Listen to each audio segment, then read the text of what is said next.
हेयं स्तुवं स्तस्य यशस्त्रिसन्धं वन्दे गुरो श्रीचरणारविन्दम् आजानुलम्बितभुजौ कनकावदातौ संकीर्तनैकपितरौ कमलायताक्षौ विश्वम्भरौ द्विजवरौ जुगधर्मपालौ वन्दे जगत्प्रियकरौ करुणावतारौ नमस्त्रिकालसत्ताय जगन्नाथसुताय च सभीताय सपुत्राय सकलत्राय ते नमः बर्हापीराभिरामं मृगमदतिलकं कुण्डलाक्रान्तगण्डम् कञ्जाक्षं कम्बुकण्ठं स्मितसुभगमुखं स्वाधरेणस्तवेणुं श्यामं शान्तं त्रिभङ्गं रविकरवसनं भूषितं वैजयन्तं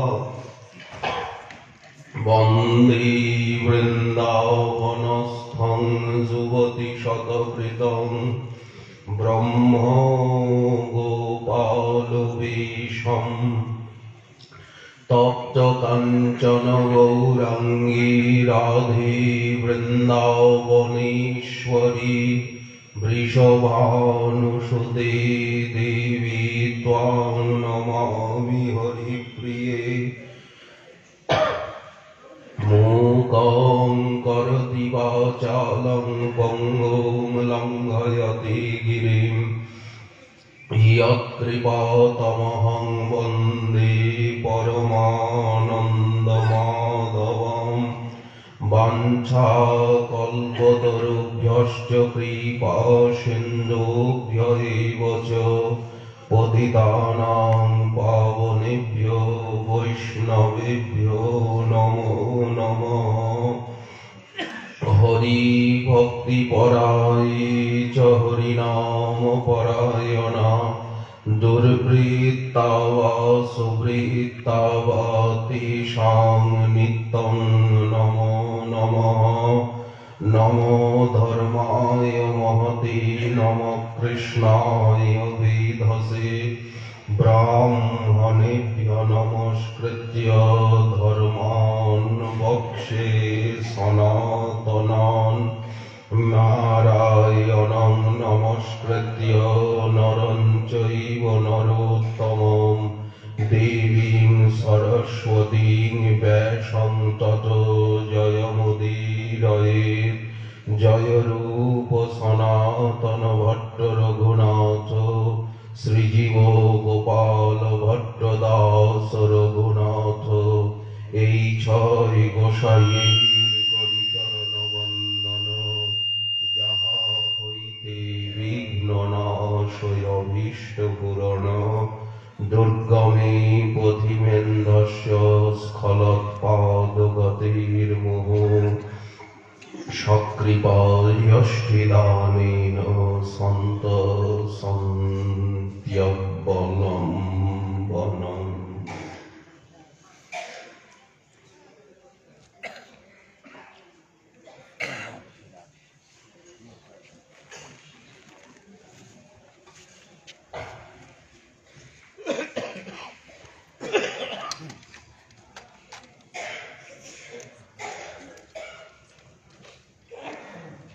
ওটা ওপেন করেন না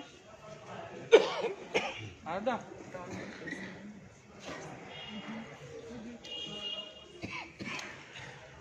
निर्माय चारु मुकुटं नवचन्द्रकेण गुञ्जाभिरारचितहारमुपाहरन्ति বৃন্দাটবী নবনিকুঞ্জ গৃহাধিদেব্যা শ্রীরাধিকে তব কদা ভবিতাস্মি দাসী। কলিপাবনাবতার প্রেম পুরুষোত্তম স্বয়ং ভগবান পরতত্ত্ব শিবা নদিয়ানন্দ শ্রী শ্রী শচীনন্দন গৌরহরি পরম অন্তরঙ্গ প্রিয় পার্ষদ প্রবর পরম পূজ্যপাদ বৃন্দারণ্য নিবাসী শ্রীল প্রবোধানন্দ সরস্বতী চরণ।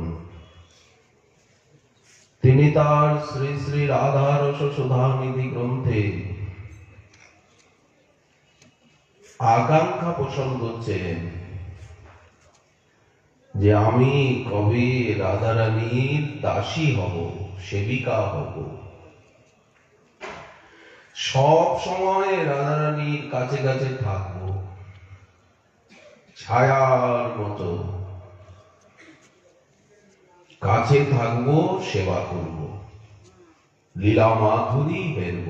তিনটাই কথা, বেশি না। সব সময় ছায়ার মতো কাছে থাকবো, এক ক্ষণকালও স্বামিনীর থেকে আলাদা হব না। ক্ষণং চরণ বিচ্ছেদাৎ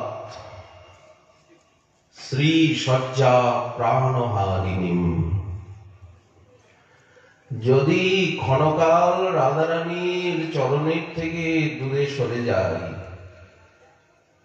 তো মনে হবে যেন প্রাণ বেরিয়ে গেল। এই নিবিড় প্রীতি ভালোবাসা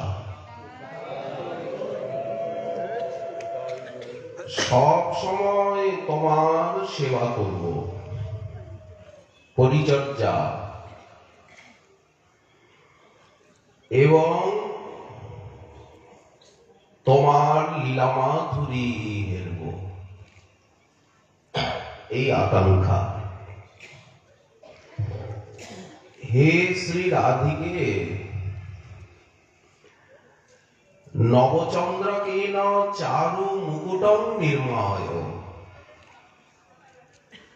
তুমি আমাকে সমস্ত সেবা শেখাবে, গান বাজনা, ছবি আঁকা, প্রতি 64 কলাবিদ্যাই তুমি শিক্ষা দেবে। আর ওখানে তো নাচ গান এর আসর লেগেই আছে। ব্রহ্মাণ্ডে এক বিন্দু, ওখানে কলাবিদ্যার সিন্ধু। গোবিন্দ অখিল কলা গুরু। রাধারানী গোবিন্দকেও নাচ গানে মোহিত করেন। সেই জগৎটা কি প্রকার, সে রাজ্যের সেবা পরিচর্যা পরিপাটি বা কত মধুর। সাধক জীবনে পুনঃ পুনঃ গ্রন্থ অনুশীলনে, চিন্তনে, শ্রবণে, কীর্তনে, ভাবনে সেই সংস্কারকে, নিত্য লীলার সংস্কার এই সাধক দেহে সাধক জীবনে প্রাপ্ত হতে হবে। সেই লীলারাজ্যই ফুটে উঠবে বাইরে, চলনে বলনে সেবনে ব্যবহারে সেই নিত্য লীলাটাই ফুটে উঠবে, ফোটাতে হবে। শ্রীপাদ বলছেন, হে শ্রী রাধিকে সাধকের সামনে যেন সব সময় সেই নিত্যলীলা, নিত্যধাম, সেই জগৎ, সেই চিন্তন বিরাজমান থাকে। দেহ আর কতদিন, শরীর কতদিন সাথ দেবে? নাই 20 বছরই থাক, নাই 30 বছরই থাক, নাই 40 বছরই থাক, নাই 2 বছরই থাক, শরীর তো চিরদিন সঙ্গে থাকবে না। দেহে না করিহ আস্থা। ভগবত ইচ্ছায় যেমন শরীর মিলেছে মিলেছে, যেমন পরিস্থিতি পাওয়া গেছে গেছে, এটাই কৃপা। সব কিছুকে কৃপা বলে মনে করে মনটাকে এখানের থেকে তুলে নিয়ে ওই নিত্য লীলা সুখময় সদাই স্ফুরুক মোর মনে, এই সাধনায় মনেরই প্রাধান্য। এখানে দেহ গৌণ, কারণ এই সাধনা চিন্তনাত্মক, ভাবনাত্মক। হে শ্রী রাধিকে নবচন্দ্রকেন চারু মুকুটম নির্মায়, আমি পুষ্ট পুষ্ট ময়ূরপুচ্ছ জোগাড় করে সুন্দর ফুলের গুঞ্জার চূড়া বানাবো, শিল্প কলাকে প্রকাশ করে। তুমি তো শিখিয়েছ না কিভাবে মালা গাঁথতে হয়, কিভাবে অলংকার আভূষণকে প্রস্তুত করতে হয়। নির্মায় চারু মুকুটং নবচন্দ্র কিরণ, চন্দ্রক বলতে ময়ূরপুচ্ছ। আর গুঞ্জাভি, গুঞ্জা চয়ন করে আর রচিত হারম, সুন্দর গুঞ্জামালা গেথে সোনার থালায় পাত্রে তোমার হাতে উপহার দেব। উপাহরন্তি, রাধারানী কি করবেন? ময়ূরপুচ্ছের মুকুট নিয়ে আর এই গুঞ্জা মালা নিয়ে বললেন, বৃন্দা টবি নব নিকুঞ্জ গৃহাধিদেব্যা দেবী, তুমি এই বৃন্দাবনের নবনিকুঞ্জের গৃহের অধিদেবী, অধিকর্ত্রী। আমি কবে তোমার দাসী হব? কদা তব দাসী ভবিতাস্মি, নির্মায় চারু মুকুটং নবচন্দ্রকেন গুঞ্জাভিরারচিত হারমুপাহরন্তি, বৃন্দাটবী নবনিকুঞ্জ গৃহাধিদেব্যা শ্রীরাধিকে তব কদা ভবিতাস্মি দাসী। খালি চিন্তার স্রোতে শ্রীপাদে মন ভাসমান, চিন্তন করছেন, প্রার্থনা জানাচ্ছেন। যা চিন্তন করছেন সেই সেবা বা সেই অনুভূতি শ্লোকাকারে উপনিবদ্ধ করছেন গ্রন্থন, এবং আকাঙ্ক্ষা পোষণ করছেন আমাদের জন্য অবশেষ রাখছেন। যদি তারা না লিখতেন তো আমরা তো আজ এসে কিছু পেতাম না, অন্ধকারে হাতড়াতে হতো। তারা রেখে গেছেন বলে আজ আমরা পেয়েছি। এবং শ্রবণ কীর্তন অনুশীলন আলোচনার দ্বারা এই প্রাপ্ত সম্পত্তিকে উপভোগ করা, এ আমাদের পিতৃধন, পরম্পরা প্রাপ্ত সম্পত্তি। একে অনুদিন আলোচনার বিষয় করা, এইভাবে এই সম্পত্তিকে ভোগ করা, অধিকারী হওয়া। আলোচনা করতে করতে লোক জাগবে, অধিকার আসবে, মনে মন মিলে যাবে। আচার্য পাদগণের হৃদয় বিনায় যে রাগিনীর ঝঙ্কার, সেই গীত বিতানে অনুরণনে মূর্ছনায়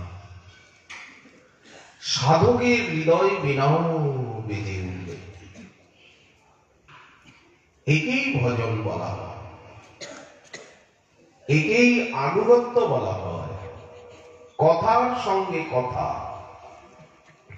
মনের সঙ্গে মন, লক্ষ্যের সঙ্গে লক্ষ্য, সেবার সঙ্গে সেবা, আচরণের সঙ্গে আচরণের মিলানোর নামই আনুগত্য অথবা সাধনা। সাধু বাক্য, গুরু বাক্য, শাস্ত্র বাক্য, তিনেতে করিয়া ঐক্য। নিজের বলে কিছু নেই, আমি এবং আমার মৃত্যু। বুকটা খালি, একমাত্র গুরুবাণী, আচার্যবাণী, সাধুবাণী। এই বাণীকে অবলম্বন করে সতত ভাসিব প্রেম মাঝে। ঠাকুর মহাশয় সাধনা বললেন। বিগত দিবসে আমরা আলোচনা করে এসেছি রাধারানী প্রাতঃকালে নন্দীশ্বরে গিয়েছেন, নিজের হাতে সেবা। প্রতিনিধি দিয়ে যে সেবা হয় সেটি গৌণ, সেটি ব্যবহারিক, ঔপচারিক। এই জন্য এত দাসী থাকতেও মা নিজে দধি মন্থন করছে, নির্মমন্থ স্বয়ং দধি, দামবন্ধন লীলা, আভোগে কথা মুখে। এত সেবক থাকতেও গোপরাজ নন্দ নিজে গোদমন করছে। তেমনি যেখানে বলদেবের জননী রোহিণীর মতো পাকবিদ্যায় পটীয়সী রমণী বিরাজমানা, সেখানে রাধারানী নিজে পাক করছে। সেবা করি, সুখ দিব, এই মাত্র চাই। কেন প্রতিনিধি দিয়ে কাজ করব, নিজে সেবা করব। রাধারানী এই আদর্শ সাধক সমাজকে শিক্ষা দিচ্ছেন। নন্দীশ্বরে কৃষ্ণের নন্দনের নিমিত্ত আহুতা শ্রী রাধারানী সখীগণ সঙ্গে আগমন করেছেন। দুর্বাসা ঋষি তিনি এই মথুরা মণ্ডলেই তপস্যা করেন। বিশ্রাম ঘাটের ওপারে দুর্বাসার আশ্রম রয়েছে, দুর্বাসা টিলা। মহর্ষি দুর্বাসা এসে রাধারানীকে বর দিয়েছেন, তুমি অমৃত হস্তা হও, যা তুমি রন্ধন করবে অমৃতের মতো সাধু হবে, যে খাবে সে দীর্ঘায়ু নিরোগ শরীর হবে। যখন থেকে মা যশোমতী এই কথাটা শুনেছেন, সঙ্গে সঙ্গে ওনার ইচ্ছা জেগেছে রাধা রোজ এসে রন্ধন করবে। তাই কৃষ্ণের কল্যাণ কামনায় রাধারানীর শ্রীহস্ত পাচিত অন্ন ভোজনের জন্য নিত্য তিনি শ্রীমতীকে নন্দালয়ে আহ্বান করেন। প্রথম প্রথম রাধারানী একটু আপত্তি করেছিলেন, পরের ঘরে যাওয়া এটা কেমন লাগে, কিন্তু মায়ের অনুরোধ এড়াতে পারেননি, তাই নন্দীশ্বরে এসেছেন। সঙ্গে কুন্দলতা, ধনিষ্ঠা তো আছেই এখানে। মায়ের চরণ বন্দনা করলেন। মা বুকে জড়িয়ে ধরে যেভাবে আদর সোহাগ করলেন, আমরা বিগত দিবসে আলোচনা করে এসেছি।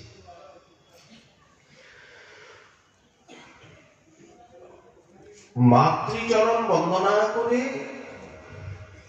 পাকশালায় প্রবেশ করলেন শ্রীমতী।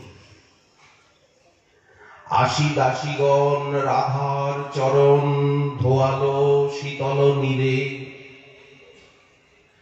দাসীগণ রাধারানীর চরণ ধৌত করে দিলেন। অতি সুকমল ওথল কমল মোছালো পাতল চিরে। অতি সুকমল পাতলা কাপড় দিয়ে রাধারানীর চরণ মুছিয়ে দিলেন। বাইরের থেকে এলে চরণ ধৌত করেই তো রন্ধনশালায় প্রবেশ করবেন। নারায়ণের ভোগ লাগবে তো, পরে তো শ্রীকৃষ্ণ বলদেব আদি। রোহিণী সহিতে রন্ধন করিতে। শুধু এই যে মহাজনের পথগুলি, সেই সেই সময়ে, যে যে সময়ে সেই লীলা, সেই সেই সময়ে এই পথগুলোকে মনে আনলেই, আওড়ালেই অনেকটা স্মরণাঙ্গে সাধক এগিয়ে যেতে পারেন। এক তো সিদ্ধ বাবার গুটিকাকে কণ্ঠস্থ করতে হয়, সঙ্গে সঙ্গে মহাজনীর পদপদাবলী, গোবিন্দ লীলামৃত আদি গ্রন্থ, গোবিন্দ লীলামৃত রস আদি। এইভাবে মহাজনের পদপদাবলী এবং বাণীর সহায়তাতেই সেই স্মরণাঙ্গা ভক্তিতে ধীরে ধীরে প্রবিষ্ট হতে হয়। রোহিণী সহিতে রন্ধন করিতে বসিলা রাজার ঝি। সব সখীগণ যোগান যোগায়, আর শিখর যোগায় ঘি। সখীগণ যোগাচ্ছেন যোগান। পদকর্তা বলছেন, আমার উপরে দায়িত্ব ঘি যোগাও, গভ্য ঘি। একেবারে সোনালি ঘি এনে রাধারানীকে সব ঘিয়েই তো রান্না হবে। শ্রীপাদ কিঙ্করী রূপে ছায়ার মতো ঈশ্বরীর সঙ্গে আছেন। ওই যে আমি ছায়া সঙ্গী কিঙ্করী, তোমাকে এক ক্ষণকালের জন্য ছাড়ব না। রোহিণী দেবী রাধারানীকে বুকে জড়িয়ে ধরে বললেন, বলদেব জননী, স্নেহ বিগলিত চিত্তে পচন চতুরতা তোমাতে, আমি আর তোমাকে কি বলবো। তোমার মনে যা যা উদিত হয় তুমি তাই তাই সেভাবে রন্ধন করো। আমি তোমাকে কোনো উপকরণের কথা বলবো না। স্বামিনী লজ্জাবনতা। রোহিণী দেবী লালন পূর্বক চুল্লির নিকটে শুভ্র বস্ত্রাবৃত সাদা কাপড়ে আবৃত সোনার চৌকি, কাঠেরই চৌকি, সোনা দিয়ে মোড়া, তার উপরে শ্রীমতীকে বসানো। অগুরু সরল দেবদারু এই সমস্ত সুগন্ধিত কাষ্ঠীর চুল্লি। অগ্নি জ্বলছে, সম্মুখে রাধারানী রন্ধনার্থ উপবেশন করে কখনো পাকপাত্র ধারণ করে নামাচ্ছেন, কখনো উত্তোলন করে পাত্র বসাচ্ছেন, কখনো পাক সমাপ্ত হয়েছে জেনে চুল্লির থেকে নামিয়ে রাখছেন, কখনো ছোপ দিচ্ছেন, হাতের চুড়ি বাঁধছেন। কখনো বা দর্বি হাতা খুন্তি চালনা করছেন। রাধারানীর যে উদরের শোভা, ত্রিবলী বন্ধন তথি, কোটি দেশের শোভা, বক্ষের শোভা, বক্ষ যে গরিমা, বক্ষে গুরুভার, নেত্রাঞ্চলে দ্রাঘিমা, নেত্রে রয়েছে দ্রাঘিমা, বক্ষ যে গরিমা, আর মধ্যে তনিমা। তনিমা বলতে কোটি দেশের ক্ষীণতা, গতিতে মন্দিমা, আর হৃদয়ে রসের জরিমা। কবে আমার ধ্যানগোচর হবে? তো রাধারানীর ত্রিবলী বন্ধন, উদরের শোভা, পয়োধরে, ভুজের স্কন্ধে ঘন ঘন কম্পিত হচ্ছে রন্ধনের সময়। বস্ত্রের উচ্ছলন, অনিন্দ সুন্দর অঙ্গ মাধুরী যেন উচ্ছ্বলিত হয়ে উঠছে। অবগুণ্ঠন নাই মস্তকে। এদিকে শ্যামসুন্দর তিনি স্নান বেশভূষা সমাপন করে মায়ের আদেশে, গোপাল যা দীক্ষা মন্ত্রটা জপ কর, আপদ বিপদ দূর হবে, রোগ ব্যাধি দূর হবে, মন্ত্রটা জপ কর। মা নারায়ণ মন্দিরে পাঠিয়েছেন, মায়ের আদেশে ইষ্ট মন্ত্র জপের জন্য মন্দিরে প্রবেশ করেন। রাধারানীর মন্ত্র জপ করেন উনি বসে বসে। দীক্ষা মন্ত্র তো নারায়ণ মন্ত্র না, দীক্ষা মন্ত্রই তো জপ করবেন যেটা পেয়েছেন, নাকি খামখেয়ালি? ওকে কে বলবে, ওকে কে শেখাবে? ওই জন্য উনি নারায়ণ মন্দিরে বা ওনার ভজন গৃহে, উপাসনা গৃহে বসে রাধারানীর মন্ত্র জপ করেন। রাধা মন্ত্র জপ হয়েছে, সরস্বতী পাতি বলেছেন, যার নামাঙ্কিত মন্ত্র জপ করেন, নাম কীর্তন করেন, রাধিকার প্রেম গুরু আমি, শিষ্য নও। এইবার মন্ত্র জপ করলে কি হয়? মন্ত্র দেবতা তো মন্ত্রময়, দেবতার উপরে আকর্ষণ জন্মায়।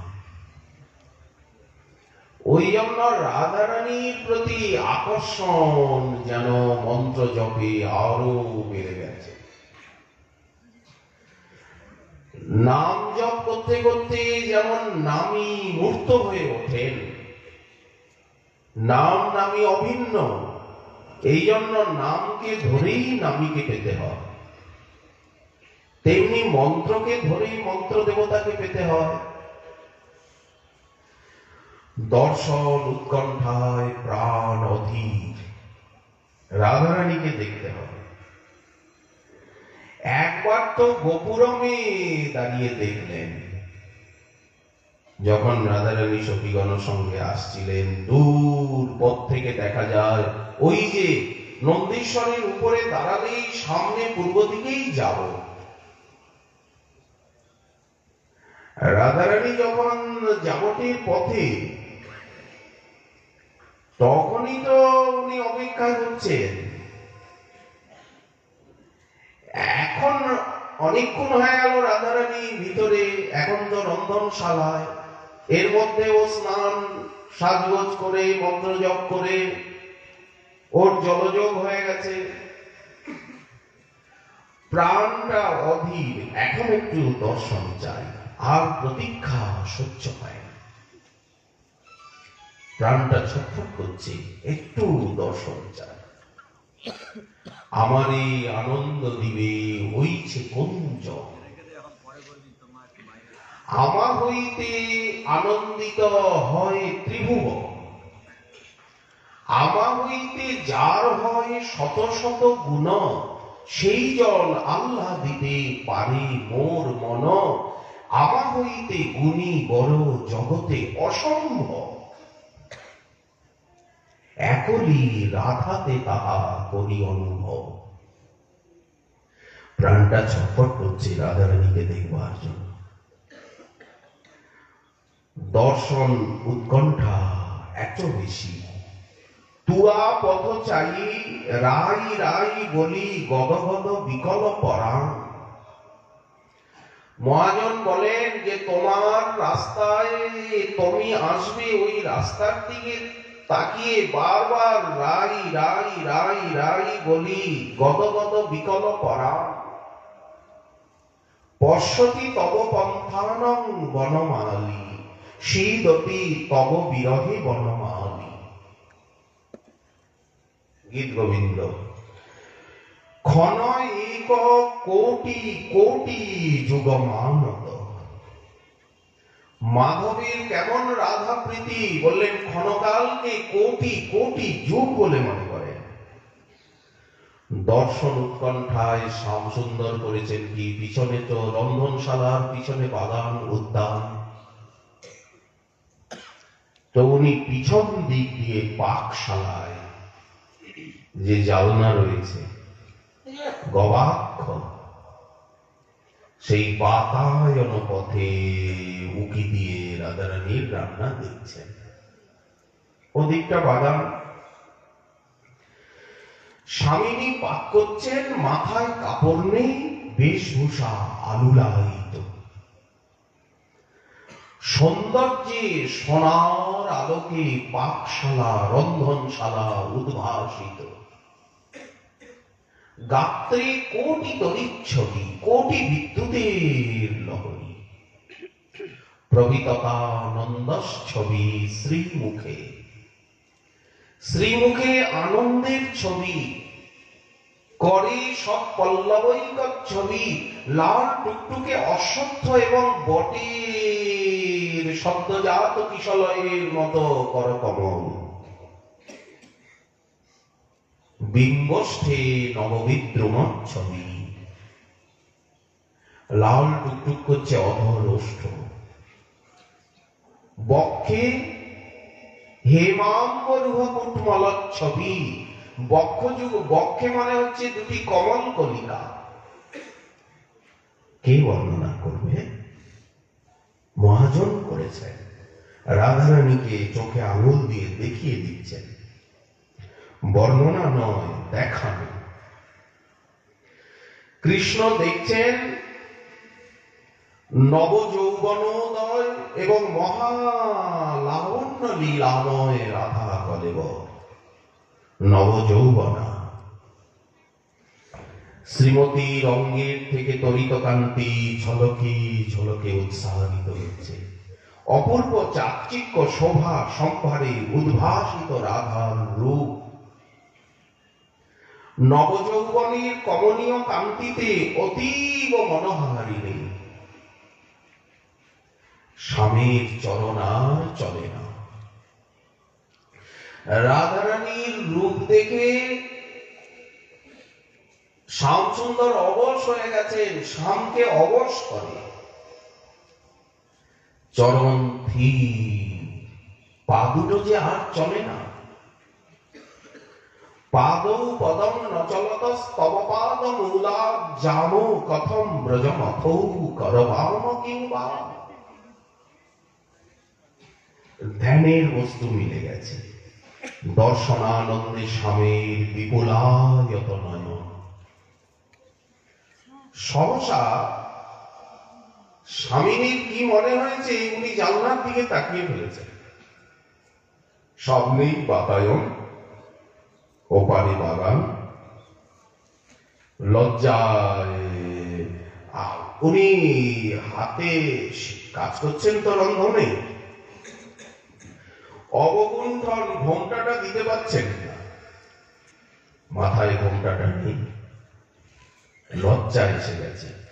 কিঙ্করী স্বামিনীর কিঙ্করীর দিকে তাকিয়েছিলেন। কিঙ্করী ঘি দিচ্ছিল, কি কি দিচ্ছিল। স্বামিনী তাকিয়েছেন, সঙ্গে সঙ্গে কিঙ্করী মাথার ঘোমটাটা টেনে দিলেন। কিঙ্করীকে, সেবিকাকে নয়ন ইঙ্গিতে স্বামিনী ধমক দিচ্ছেন, তুই দেখিস নাই তো বলিস নাই কেন? বলিসনি কেন? দেখিসনি কেন?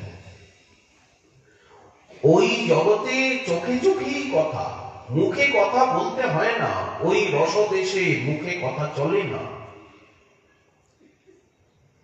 কিঙ্করী নয়ন ভঙ্গিতেই, চোখেই কথা বলতে হবে, চোখেই সবকিছু বোঝাতে হবে। ওখানে ভাষা, নীরব মুখ। কিঙ্করী নয়ন ভঙ্গিতেই জবাব দিচ্ছে, দেখি নাই, বাটনা বাটছিলাম। দেখবো কি করে? আমি মাথা নিচু করে বাটনা বাটছিলাম না। বস্তুত কিঙ্করী অনেক আগেই দেখেছে, কিন্তু নাগরেন্দ্রের প্রার্থনায় কিঙ্করী বলেন নাই, নয়নে নয়নে মিলন। মিলন অনেক ভাবে হয়। ওই যে চেয়ে থাকা প্রাণী প্রাণ, এইসব কথাই তো একদিন মথুরানাথের, দ্বারকানাথের দ্বারকা লীলায়, মথুরা লীলায় মনে হয়েছিল। এইসব সময়ের দিনের স্মৃতিগুলি। যদ্যপি ব্রজনাথ, মথুরানাথ, দ্বারকানাথ এক নন, কিন্তু তথাপি মথুরানাথ, দ্বারকানাথ মনে করেন আমি ব্রজনাথ। ব্রজনাথ, দ্বারকানাথ এক নন, কিন্তু তথাপি দ্বারকানাথ মনে করেন যে আমি ব্রজনাথ। ফলত তিনি দ্বারকাতেও, দ্বারকা লীলাতেও, মথুরা লীলাতেও ব্রজলীলারই রসমাধুরী আস্বাদন করেন। এই জন্য দ্বারকাতেও একটা বৃন্দাবন উনি বানিয়েছেন, নববৃন্দাবন, রৈবতক পর্বতে, গিরনার পর্বতে।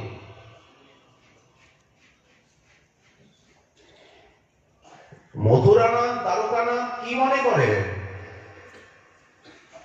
এথা প্রিয়শিরা বক্র নয়নে, হানি কটাক্ষ কৃষ্ণ আননে, ছলনা জরানো পরিত চরণে, আর চলি যায় কত করিমা। এই যে নয়নে নয়নে মিলন, চেয়ে থাকা প্রাণী প্রাণ। রাধারানী তাকালেন, এতক্ষণ গোবিন্দ তাকিয়েছিলেন, রাধারানীও তাকালেন। এখনো ঘোমটার আড়ালে তাকিয়ে দেখছেন, ও কি ওইভাবেই দাঁড়িয়ে আছে না চলে গেল? হেরিনা এথায় জল ভরা আখি। এই যে রাধারানীর চোখ দুটো ঘোমটার মধ্যে দিয়েও যে নাগরেন্দ্র দেখছেন, আর উনিও যে নাগরের চোখ দুটো দেখছেন, এই দেখা দেখি মথুরায় নাই, দ্বারকায় নাই, বৈকুণ্ঠে নাই, অযোধ্যায় নাই, কোত্রাপি নাই। এই জন্যই দ্বারকানাথ, মথুরানাথ বলেন, নাহি হেরিয়ে থা জল ভরা আখি। মানে অভিমানে কত মাখামাখি। নয়ন জল ভরা, আর সেই জলের ভিতরে মান অভিমান, নয়নে কত আশা আকাঙ্ক্ষা বেদনা মাখামাখি। নয়নে নয়নে চেয়ে থাকা থাকি, মিশে যাওয়া প্রাণে প্রাণ। হেরিনা এথায় শারদ নিশীতে। পূর্ণিমা তো মথুরায়ও হয়, দ্বারকায়ও হয়, অযোধ্যায়ও হয়, বৈকুণ্ঠেও হয়, শোভারূপে হয়। ওখানে কাল নেই, কালাতীত রাজ্য। কিন্তু লীলার আনুকূল্যে কাল, ষড়ঋতু সবকিছুই আছে, কিন্তু প্রাকৃত না, অপ্রাকৃত লীলার সেবক রূপে কাল ওখানে। হেরিনা এথায় শারদ নিশীতে, কই মথুরায় যে পূর্ণিমা নয়, এই তো শরৎ পূর্ণিমা আসছে, বাসন্তী পূর্ণিমা আসে, দ্বারকায়ও আসে, সব জায়গায়ই আসে, পৃথিবীতেও, মর্তলোকেও, নিত্যলোকেও। হেরিনায় থায় শারদ নিশীতে, জ্যোৎস্না ধবল দূর বনানীতে, আবেশে অবশ বধুরে আসিতে, শুনিতে মুরলী তান। এখানে তো বাতাসেই সঙ্গীতের ঝঙ্কার, বেণু বীণার শব্দ বাজছে, বেণু বাজে, বীণা বাজে। গোবিন্দ যেমন বেণুতে বিশারদ, বৈনিক, বৈনবিক, তেমনি গোবিন্দ বেণুতে, রাধারানী বীণাতে। তো এখানের বাতাসে তো বেণু বীণার শব্দ, কত হাসির, কত কথার, কত আলাপনের আওয়াজ, আভূষণের ধ্বনি, কঙ্কন কিঙ্কিনী নুপুরের ধ্বনি বাতাসে চারিদিকে, বিহঙ্গমকুলের কলকাকলি। এইসব কথাই মথুরানাথ, দ্বারকানাথের মনে পড়ে। ব্রজমাধুরী, ব্রজ লীলাকে আস্বাদন করতেই মথুরা লীলা, দ্বারকা লীলা রূপ গোস্বামীপাদ নাটকে বিদগ্ধ মাধবে, ললিত মাধবে তাই দেখিয়েছেন। ব্রজলীলারই আস্বাদনাত্মক প্রেক্ষাপট দ্বারকা লীলা। নয়নে নয়নে মিলন, স্বামিনীর কি অপূর্ব মাধুরী। এই হচ্ছে এখানে ঐশ্বর্য জ্ঞান বন্ধনে। কৃষ্ণ যে ঈশ্বর, রাধারানী যে স্বয়ং ভগবতী, এই জ্ঞান নেই। এই জ্ঞান থাকলে এই সেবার জগতে প্রবেশ হয় না। এই জন্য ব্রজপ্রেমে, ব্রজ উপাসনায় প্রবেশ করতে গেলে ভগবত্তা জ্ঞানটিকে ওই বাইরে দরজায় ফেলে রেখে আসতে হয়। কৃষ্ণের ঈশ্বর নাহি জানে ব্রজজন, ঐশ্বর্য দেখিলেও নিজ সম্বন্ধ। রাধা মাধব শয়ন করে আছেন শয্যায়, কিঙ্করী সেই শয্যায় তো উঠে বসেছে। সংকোচ আছে কি? রাধারানীর চরণ দুটি কোলের উপরে নিয়ে সম্ভাবন করছেন। রূপমঞ্জরী শ্যামসুন্দরীর চরণ দুটি কোলের উপরে নিয়ে সম্ভাবন করছেন। তুলসী মঞ্জরী রাধারানীর চরণ দুটি কোলের উপরে নিয়ে সম্ভাবন করছেন। শয্যায় বসে এতখানি একাত্মকতা। যাই হোক, শ্যামসুন্দর লজ্জা পেয়ে সরে গেলেন। রন্ধন সমাপ্ত হয়েছে। স্বামিনী একটু বিশ্রাম করছেন। কিঙ্করী শাড়িটা ছাড়িয়ে আর্দ্র সূক্ষ্ম বস্ত্রে রাধারানীর শ্রী অঙ্গকে মুছিয়ে দিয়ে বিজন করছেন। ওই শাড়িটাকে ছেড়ে অন্য শাড়ি পরালেন, বিজন করছেন। ধনিষ্ঠা এক গ্লাস শরবত এনে দিয়েছেন শীতল। প্রিয় সখী, একটু শরবত খাও। এই বলে পান পাত্র রাধারানীর হাতে দিলেন। শরবতের সঙ্গে সুধা, কৃষ্ণাধরামৃত মেশানো। রাধারানী প্রাণনাথের অধরামৃত ছাড়া কিছুই গ্রহণ করেন না। তো সেই শরবত আস্বাদন করতে গিয়ে প্রাণনাথের অধরামৃতের স্বাদে স্বামিনীর নয়ন মুদ্রিত হয়ে আসছে। পরে তাম্বুল চর্বণ করছেন। এর মধ্যে নারায়ণের ভোগরাগ সমাপন হয়েছে। সকলে ভোজনে বসেছেন। ভোজন মন্দির। স্বামিনী ললাটে ঘোমটা দিয়ে ভান্ডারের থেকে ভোজ্য সামগ্রী এনে রোহিণী মায়ের হাতে দিচ্ছেন। মা যশোমতী ওখানে বসেছেন, বলদেব আছেন, মধুমঙ্গল আছে, সখাগণ আছেন। রোহিণী দেবী পরিবেশন করছেন। মা যশোদা ওখানে বসে বলছেন, তুমি এটা খাও, এটা তুমি পছন্দ করো, তুমি যদি না খাও রাধা আসবে না। কত কষ্ট করে এসেছে, অতটুকু মেয়ে আগুনের সামনে বসে লাল হয়ে গেছে, তোমার জন্য এত কষ্ট করে করেছে, তুমি কাল রাত্রে ঠিক মতো খাওনি, তোমাকে জাগাতে গিয়ে আমি দেখলাম তোমার পেটটা একেবারে পিঠের সঙ্গে লেগে গেছে। মা এরকম বলছেন, রোহিণী দেবী এনে দিচ্ছেন,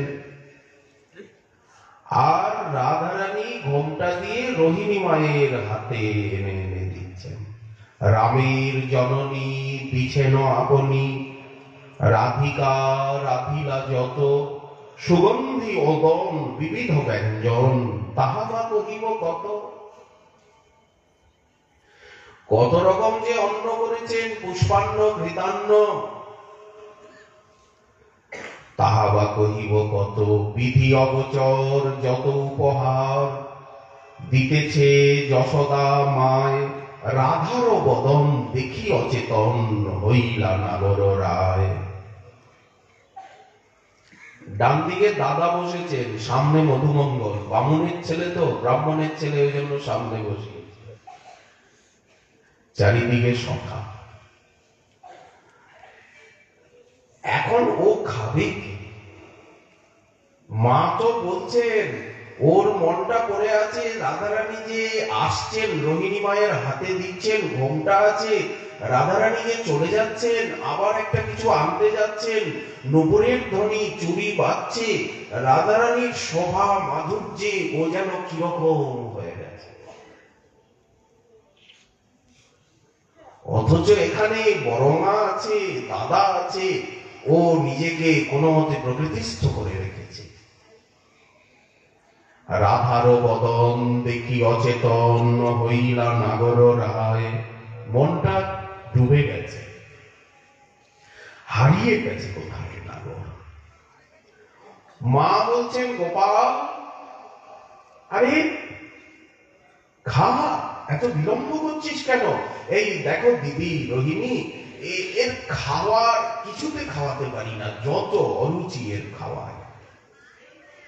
অরুচি দেখিয়া আকুল হইয়া কহেন নন্দের রানী, রাধা রসবতী দেখো কর্পূর মালতী, তোমার লাগিয়া আনি, তুমি না খাইলে রাই না আসিবে, স্বরূপে কহিলাম তোরে। তুমি খাবে না, এই লবঙ্গলতিকা নাও। মা স্মরণ করিয়ে দিচ্ছে, এটা খাও, তুমি এটা খাওনি, এটা খাওনি, সব সোনার পাত্রে।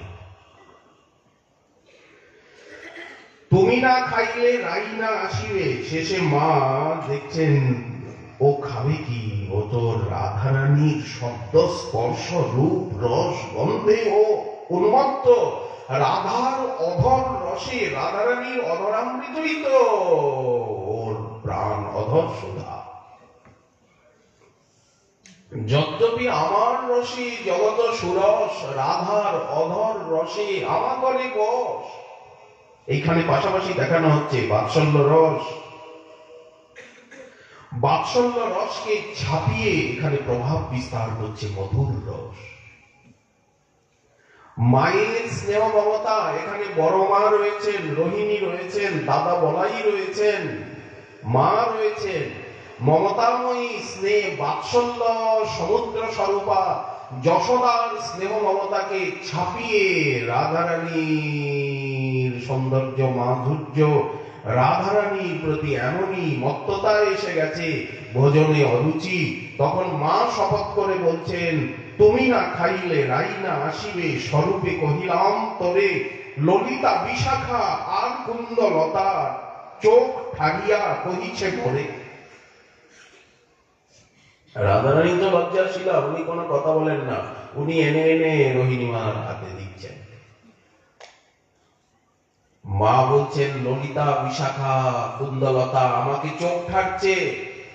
চোখ ঠেলে বলছে, তুমি না খেলে রাধা আর আসবে না কালকে থেকে, কেন কষ্ট করবে? মায়ের বচনে পাইলা চেতন, নাগর শেখর কান, রাইয়ে সুখ দিয়া আকণ্ঠ পুরিয়া করল ভোজন পান। এই হচ্ছে চিন্তা। সকালবেলা এগুলি চিন্তার জিনিস। চিন্তায় চিন্তামণি রাধা। গৌরী বৈষ্ণব আপনাদিগকে এই রসদেশে প্রবেশ করতেই হবে। এ ভজন দৈহিক না, এ ভজন মানসিক, চিন্তনাত্মক, বর্ণনাত্মক, ভাবনাত্মক। স্বামিনী নতবক্রা লজ্জাবতী। বলদেব আছেন, ব্রজেশ্বরী আছেন, লজ্জায় বদনমণ্ডল আরক্তি। যখন মা বললেন রাধা আসবে না, ললিতা, বিশাখা, কুন্দলতা ওই দেখো আমার দিকে যে চোখ ঠাকছে, রাধারানী আসবেন না, তখন নাগর তাড়াতাড়ি গপ গপ করে খাচ্ছে। রাধারানী মুখখানা লজ্জায় আরক্তিম হয়ে গেছে। ভোজ্য সামগ্রী আদর করে ধরে আনছেন, আর রোহিণী মায়ের হস্তে দিয়ে খালি পাত্র নিয়ে আবার রাধারানী চলে যাচ্ছেন। মধুর কিঙ্কিনি ধীরে ধীরে বাজছে, নূপুর বাজছে, আস্তে যেতে নূপুর বাজছে, কিঙ্কিনি বাজছে, চুড়ি বাজছে। শ্যাম সুন্দর অন্যের অলক্ষিতে কোন এক ভঙ্গিতে মায়ের মুখের দিকে তাকাতে গিয়ে কি দাদার মুখের দিকে তাকাতে গিয়ে একবার স্বামিনীর বদনখানা দেখে নিচ্ছেন। যতবার স্বামিনী যাচ্ছেন, যখন দাঁড়িয়ে থাকছেন তখন উনি মাথা নিচু করে খাচ্ছেন। যেই স্বামিনী ঘুরে চলে গেলেন, উনি ও কি করে বুঝতে পারলো স্বামিনী এখন ঘুরে যাচ্ছেন? বলেন, নুপুরের ধ্বনি, কিঙ্কিনীর ধ্বনি শুনে সঙ্গে সঙ্গে ও তাকিয়ে ওই দিকে একবার দেখিয়ে নিচ্ছে। স্বামিনী ভোজ্য সামগ্রী অর্পণকালে রোহিণী মায়ের পাশ দিয়ে রোহিণী মাকে যখন দিতে যাচ্ছেন, তখন একবার ওই ঘোমটার আড়ালেই, ঘোমটার ফাঁকেই শ্যামসুন্দরীর বদনখানা নয়ন কোণে দেখে নিচ্ছেন। এখানে সেবা আছে কিঙ্করীগণের। কিঙ্করী পিছনে বাতাস দিচ্ছে, এরা তো দাসী, কৃষ্ণ বলদেবকে বাতাস দিচ্ছে। এর ভিতরে নিগুড় সেবাও আছে। এরপরে গুপ্তকুণ্ডে নন্দীশ্বরের পশ্চিমে অশোকানন্দ কুঞ্জে মিলিত হবেন, সেই ইঙ্গিতটাও তো শ্যামসুন্দরকে করতে হবে। ওই জন্য শ্যামসুন্দর ভোজন করছেন, তো হাতটা তো এইভাবে দিয়ে রেখেছেন, ভোজন করছেন, হাতটা পিছনে আছে। কিঙ্করী করছে কি, বাতাস করতে করতে করতে করতে এগিয়ে গিয়ে শ্যামসুন্দরের যে বাঁ হাত, সেই বাঁ হাতের আঙ্গুলের উপরে নিজের বুড়ো আঙ্গুলটা তুলে দিয়ে টিপ দিয়ে দিয়েছে। এখানেই শেষ নয়। কি বলল? হাতের আঙ্গুলিতে যে শ্যামসুন্দরের হাতের উপরে যে ও পা তুলে দিল, দাসী অপরাধ হলো না? সংকেত জানালো। এখানেই শেষ নয়। এরপরে রাধারানী নিকটেই উপবনে যাবেন, তখন তুমি এসো। আনন্দের সীমা নেই। আমার প্রিয়তম কত সুন্দর। রাধারানীর মনে হচ্ছে আমার প্রিয়তম কত সুন্দর। তোমার গরবে গরবে নিহাম রূপসী তোমার রূপে, হেন মনে লয় ও দুটি চরণ সদা নিয়ে রাখি মোর বুকে। কবে হাম বুঝব সে যুগল প্রীতি। এই হচ্ছে যুগল প্রীতি, বুঝতে হবে। আবার শ্যামসুন্দরেরও মনে হচ্ছে আমার প্রিয়তমা কত মধুরা। কৃষ্ণেরও আনন্দের সীমা নেই যে রাধারানীর হস্তপাচিত সামগ্রী আস্বাদন করছি। রাধিকার হস্তস্পর্শে সেই সুন্দর ব্যঞ্জনে ভোজন করেন কৃষ্ণ অমৃত আস্বাদনে। সাধু পাইয়া নিজ নেত্র ভৃঙ্গ পাঠাইয়া রাই মুখপদ্ম মধু পিয়ে হৃষ্ট হইয়া। মধুমঙ্গল আছে, মধুমঙ্গল সবই জানে। মধুমঙ্গল হাস্যরসকে আরো উদ্বেলিত করে তুলছে। কৃষ্ণ সবাই আস্বাদন করছেন সররস, আর শ্যাম সুন্দরের একটা রস অধিক। সেটি কি না, রাধারানীর সৌন্দর্য রস উনি আস্বাদন করছেন ভোজনের সাথে সাথে। এই কৃষ্ণ মুখ মধুরিমা দেখি সুবদনী, হরি সেই ব্যাকুল চিত্ত কিছুই না জানি। পরস্পরের দর্শনে কাল গত রজনীতে আস্বাদিত যে বৃন্দাবন ক্রীড়া, রাস ক্রীড়া আদি, সেই সব কথা চিত্তে উদিত হচ্ছে। কাল সারা রাত কিভাবে নাচ গান হয়েছে। পরস্পর পরস্পরের দর্শনের নৈশ বিহারের স্মৃতি অন্তরে যাচ্ছে। নিকুঞ্জকে স্মৃতি। কৃষ্ণের ভোজন সমাপ্ত হয়েছে। আচমন করে